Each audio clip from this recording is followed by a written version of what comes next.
Hey, what's going on? Benji Kaiser here today talking about what to expect when you're going to school for graphic design. I am a graphic designer. I went to school for both my bachelor's and my master's degree in graphic design and now have been on the field for a number of years working as a graphic designer, but I'm going to reflect back for y'all and give y'all an expectation of what it's going to be like in graphic design school, some ways to prepare, and how to get the most out of a graphic design degree. All of that right here in this video. And before we dive into that content, if you've yet to subscribe to this channel, I highly recommend doing so. I put out daily videos, specifically today talking about graphic design. Also, there's gear, tips, and tech in the YouTube cards above or the description below. Those are some other videos that I've made to help you on the right path to becoming a graphic designer. So let's talk about graphic design school. I'm going to give you a little bit of my background to dive in here. I love photography. I grew up taking pictures, spending tons of money of my parents on film. Shame to admit it, but I would take pictures of anything: the floor, the ceiling, mailboxes, houses, life's moments, whatever it may be. I was capturing it via film photography. And as you're getting set for college, don't forget to check out my video, the Graphic Design Student Checklist, making sure you have all the things you need to head into graphic design school. You can check that out in the YouTube cards above or the description below. So when I decided to go to college, I thought, I love photography, I want to go to school for photography. But the college my brother was going to at the time did not offer a full photography degree. And you would say, well, go to another college. Well, me and my brother were super tight. I wanted to go to college with him. So I decided to go to that college anyway. And I found in their catalog a degree called graphic design. Had no idea what it was at the time, but I thought, let's do this, let's dive in. And that's my first note. If you are very interested in graphic design, if you love photography or sketching, go for it. I had no idea what Photoshop was. I had no idea what graphic design was as a whole, and I went for it, and I have been able to make a successful career of it over a number of years being in the industry. So you can do it. All right, day one, what to expect. Expect that they're gonna want you to do a lot of sketching. Expect that they're gonna want you to really flesh out your ideas before you get onto the computer. We took a lot of fundamentals classes. I remember cutting out pieces of paper, making rhythm sheets, basically where you line up pieces of paper in a rhythm and make them disorganized, make them organized, and just really start to get your creative juices flowing about what it means to create space, line, rhythm, form, balance, etc. Those things are what help you really start to think and problem solve like a graphic designer. All right, so after you learn some of those basics, you learn how to sketch, you learn how to really flesh out your ideas on paper, they take you to the computer. The reason they do this is because graphic design came from the roots of cut and paste designing.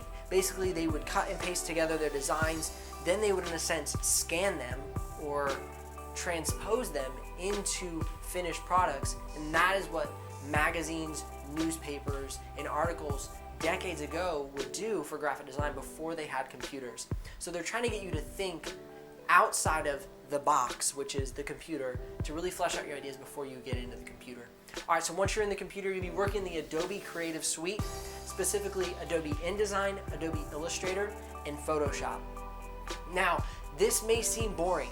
This was extremely boring to me, learning how to use the programs, because I was somebody who loved to just get out on the field, take pictures, be outside, and enjoy life. But now looking back, I could have learned so much more if I just dug into those projects and gave it my all in that moment. So that is my expectation for you going forward into graphic design school, is that they're gonna make you do a lot of repetition. They're gonna make you do a lot of the same thing. They're gonna make you run through stock standard design projects. You need to give those your all and learn how to use the programs to the best of your abilities. That will keep you from being boxed in to a specific design or a specific way to do things, because you'll know more about the tools. You'll be able to accomplish more if you're more proficient at the Adobe Creative Suite. All right, so how are your professors gonna interact with you? I'm gonna share a little bit of my experience. I had really good professors. Some of them I still keep in contact with today, and we're really good friends to this day.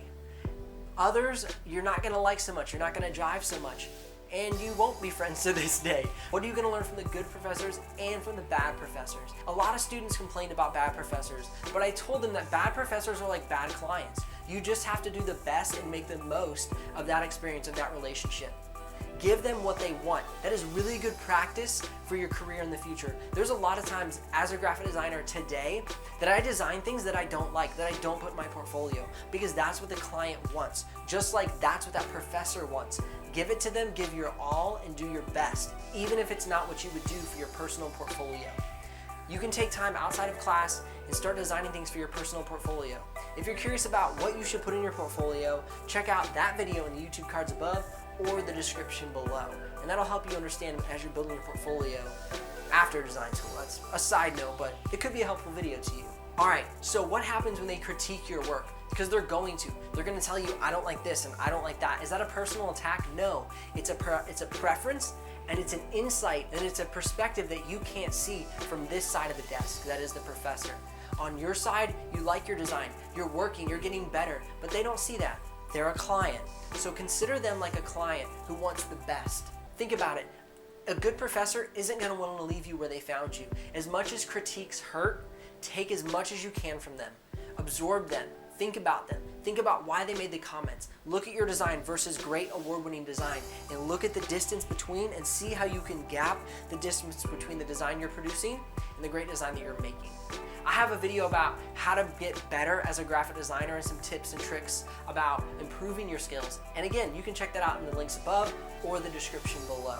As you're moving through your design classes, you're going to get a little bit more freedom. You're going to be able to start to do projects on your own. Make sure you do projects that challenge you. A lot of times I would do projects that I was comfortable with, and this wasn't beneficial to me. I would do projects that were heavily centered on photography and maybe not type, maybe not graphics, maybe not illustrations, where I struggled and I needed to get better, but I ignored it. Don't do that. Push yourself in the areas that you struggle in, but also capitalize on the areas that you're very good at. Have a good mix of both. Don't just lean towards one or the other. If you love storytelling, then do projects that allow you to do storytelling, but maybe create some illustrations or work with type within your stories more than just go out and take photographs. Just speaking from experience, I love photography. I love taking pictures of people and featuring them in articles. Now, as you're preparing to graduate, you're gonna start to assemble your show or your portfolio. Make sure that your show or your portfolio communicates your overall vision of what you want to do as a graphic designer.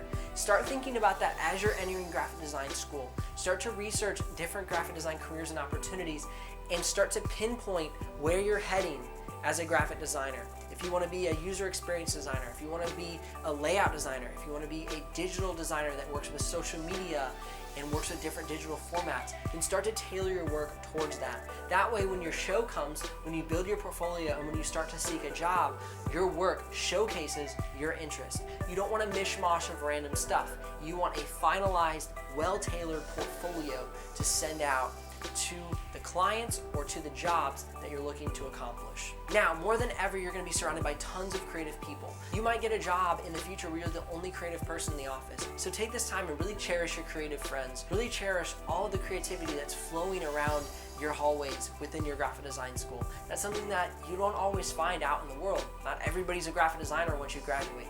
So build relationships, keep friendships, keep communication, share projects, ask for insight, never be afraid to be critiqued. I hope this helps you today. If you have any comments, please comment below. If you have any insights from your experience in school or as a graphic designer on the field, please drop those comments below as well. I'd love to help out this community. Once again, if there's any gear that you're interested in getting, you can check out some other videos that I've made on the best laptops, the best student checklist that you need to get started as a graphic designer, and I hope that helps you out. I'm Benji Kaiser of BenjiKaiser.com. This has been an episode of Graphic Design, helping you dive into college as a graphic designer. I'll see you here on the next episode.